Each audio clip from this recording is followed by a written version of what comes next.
Sunday morning. Sunday morning. Copyright ding. Anyhow. Okay, kick it off.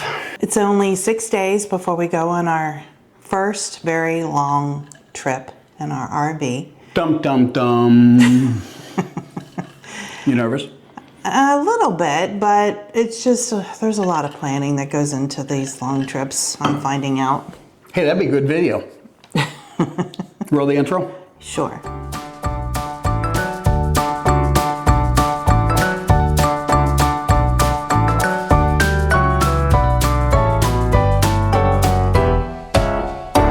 You're so silly.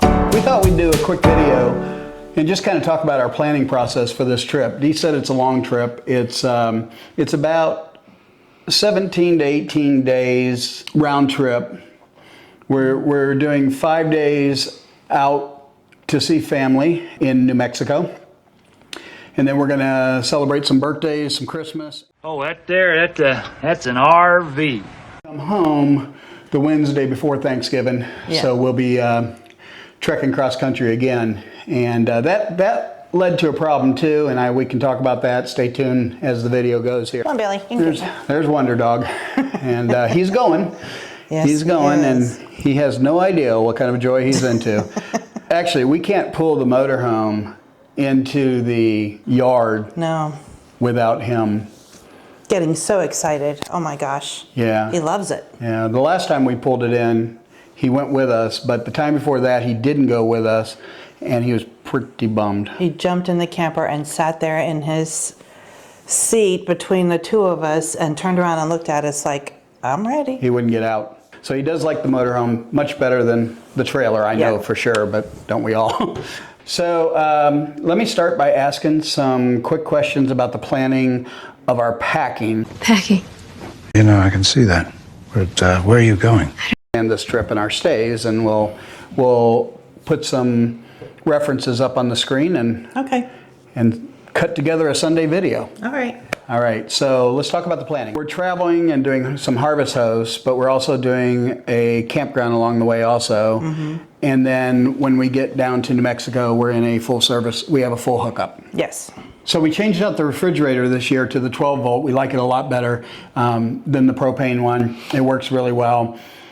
2 weeks ago, we were out in Thompson, Ohio at a KOA, and we got to try the heaters in the motorhome. We've never really used them, so we did the forced air through the air conditioner the one night because it wasn't very cold, and that took care of it. Absolutely. We also carry a space heater in case it's not very cold. And we have the propane, which made it too hot one night. Very. Uncomfortable when both of us have covers thrown on the floor. It's too hot. How are you prepping for this? We have a lot of days on the road. There's no way it's like a normal camping trip where we go away for 2-3 days. So what's the prep like? I'm just getting the basics, planning for the basics, a few meals, using the freezer, going to be using my crock pot for sure. The griddle. The griddle, yes. Outside, yeah. Outside. I always try, when I think of something, I always try to write it down because I don't want to forget anything. But if we do, we can just buy it. But the big things, the big, like our phone chargers and our laptops and the big stuff. But that's a good point. If we forget it, we can just buy it. And on a 2 to 3 day trip, we don't want to spend all of our time going into Walmart shopping. And we don't. On this trip though, we're towing the Jeep. So we have the Jeep behind us and we have it available. And if we have to go in and hit a local grocery store or a Walmart, we can do that. Which we will for bread or milk. Definitely or will. something. There's no way we can take enough. we drink milk. We have plenty of wine. And a bottle of vanilla bourbon. Yeah. So food-wise, we're kind of planning just for the trip out. This would lead right into how I planned the trip, I guess. So what I did was I did a Google map first, which you see here. And on that Google map, it says it's going to be, I think, 1,770 miles. I divided that by 63 miles per hour, taking into effect that we're not going to go 65 the whole way, and we're not going to go over 65 either. We all do it a little bit different, but we need to travel about 350 miles a day. And some of you, if you do the math, are going to say, well, wait a minute, it's 5 days, that's not going to do it. There's 2 days that we're actually holding, or 2 nights that we're staying in a KOA campground out there. And the reason for that KOA campground is so we can dump, refresh our tanks from 2 nights of harvest hosting before that. And also, I need to work those 2 days, so I need just a stable place with some electric that I can do Zoom meetings and team meetings and stuff like that. So I have some coaching to do, and we have some video conferences that we have to do. In the midst of all this one retired November 1st. So we're still trying to wrap up our other business and get her ready to travel with me for work and for pleasure. This is all new world to us. Yeah, it is. Go ahead. I was just going to say, and planning for this trip too, our grandson will be spending at least one night with us out there at the campground. So I had to make sure I had to bring a sleeping bag for him, That's right. extra pillows. Yep. And at night it's going to get cold, so I want to make sure we have extra blankets. Well, Nat, we already started an issue today because we have a dovet cover that we use just for looks during the summer, and we have nothing to put in it, so we have to order a queen short dovet to put in the middle of that thing. Duvet, sorry. She spoke French. She spoke French. So what I did was I did the Google map like I showed you, and I planned 350 to 400 miles a day, which is aggressive. You know, that we've all heard of the rules of 3. What is that? 300 miles. I forget what the rule of 3 is. Anyhow, 354 works for us. It's the only way we can get out there in a timely manner. Yeah. And then it's the only way we can get home in a timely manner too, because we need to get home in time to winterize the motorhome and get packed for Las Vegas, because then we're leaving on a jet plane to go to Vegas. For your work. And if anybody's looking at a globe and going, hey, you're almost to Vegas out there, why aren't you just taking the motorhome and swinging up? We're not doing that. I don't know why. Now I'm thinking about it. Things that make you go, Okay, anyhow, we're not right now, so we're going out there for work. Your work. In December. Yeah. Oh, rub that in. I will, sorry. Okay. 350 to 400 miles a day. Then what I did was I went on the Harvest Host app and we picked out Harvest Host along the way. What we wanted to do was the first 2 nights in Harvest Host, and then a campground for 2 nights, and then another Harvest Host, and then we pull into our campground at destination, and we're there for 6 nights. Yep. The Harvest Hosts we picked are very nice, and you'll see those as we go. This is going to be an actual playlist down on the bottom, so if you're seeing this after the fact, follow the playlist right along, because the first Harvest Host is just going to be outside of Indianapolis, Indiana. Second one is going to be outside of St. Louis, Missouri. Campground that we picked is going to be somewhere down in Oklahoma.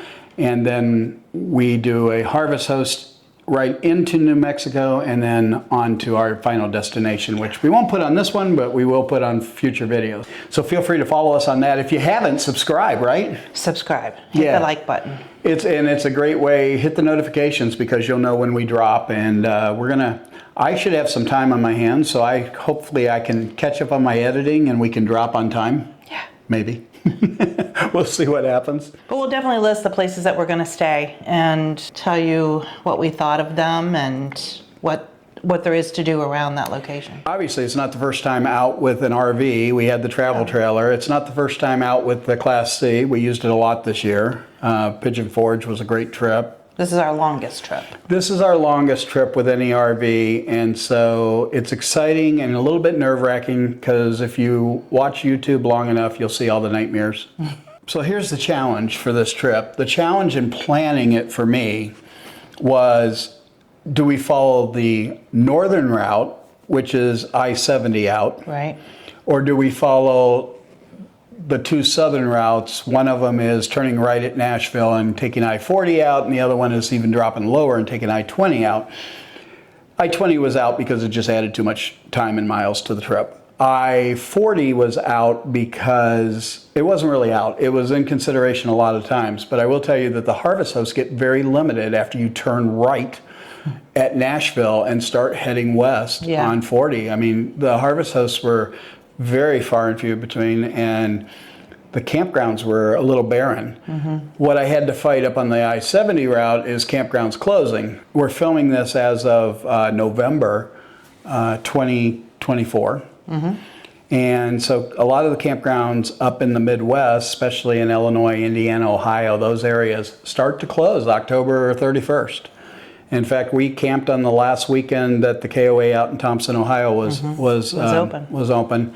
And if I do say so, go watch that video. It was the most beautiful campsite and the most beautiful time of year to camp. It really was. It was so nice to sit by a fire when it's not 90 degrees out. So It's very peaceful. I think we found our favorite camping season, and it's fall. Yeah. So this is why we picked the Class C. This is why we sold the trailer to Mike and Kathy, because we wanted the Class C because we knew we were going to go visit kids. We have Dustin and his family down in New Mexico. We have Emma and her family up in New England. And then we have Dylan and his family down by the Kentucky border. And I'll put a link to that video down there too, because we went out to that area and stayed this summer and had a good time. We want to see the U.S. I've seen the world. We're not going back to China. No. Okay. We have And a lot of places to go. we've got a lot of traveling to do. Yeah. And unfortunately, we do a lot of our traveling right now because I'm working in the East and the Midwest. I'm glad we're not out 2 months the first time. I'm glad we're easing it up by 3 weeks. It'll be fun. I'm sure we'll have some do's and don'ts we'll learn on this trip of things that You we mean that should have done. that are different than when we go out for a weekend? Yeah. Things or things that we should have done and didn't, or vice versa. Can you think of any right now that might be different on this trip than on Just plan for packing more clothes and blankets and towels and that sort of thing, because we don't have washer and dryer, so we have to think. Well, we will at destination. Sure, at destination. Because we'll be using our son's family's washer Yeah. and dryer. Yeah. I hope. Yes, we will. Okay. Otherwise, I need to go on Amazon today and order some more underwear.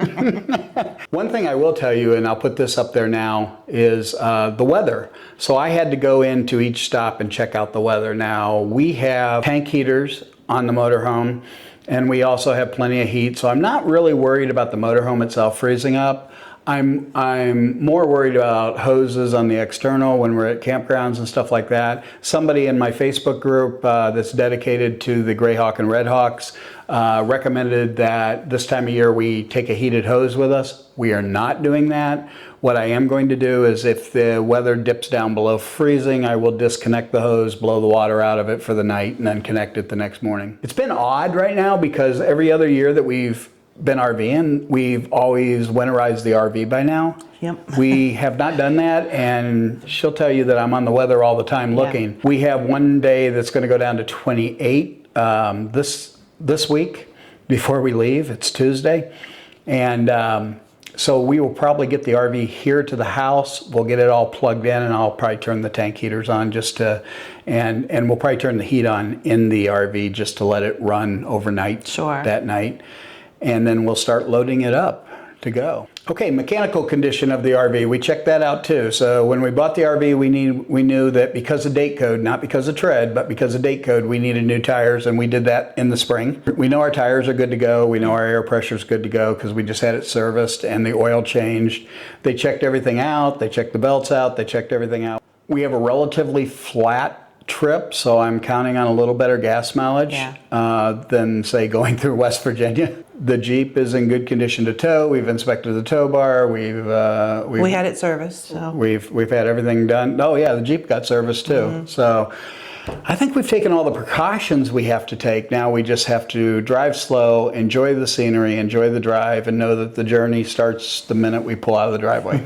Right? Yes. Coming back, we don't have that trip planned yet. I'm going to plan that out there. And we're probably going to take the more southern route through Fort Worth, Dallas, and then start heading up toward through Memphis, and then up over to Nashville, and then turn left at Nashville and head north.